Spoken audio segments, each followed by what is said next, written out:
Hello everyone, welcome back to How to Daily.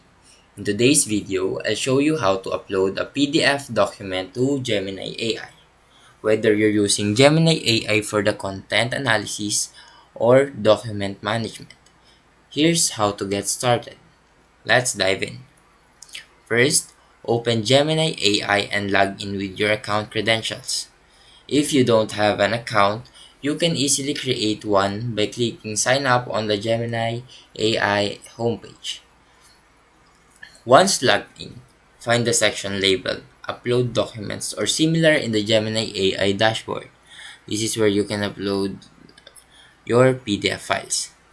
Click on the Upload button, then select the PDF file you want to upload from your computer. Wait for the file to upload, which should only take a few moments depending on the size of the PDF. After uploading, you can access your PDF through the Gemini AI interface. The AI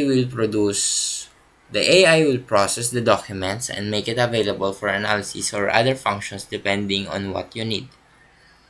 And that's how you upload a PDF. And that's how you upload a PDF.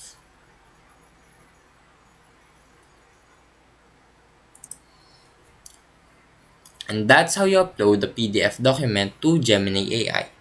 Now, if you found this video helpful, please leave a like and subscribe.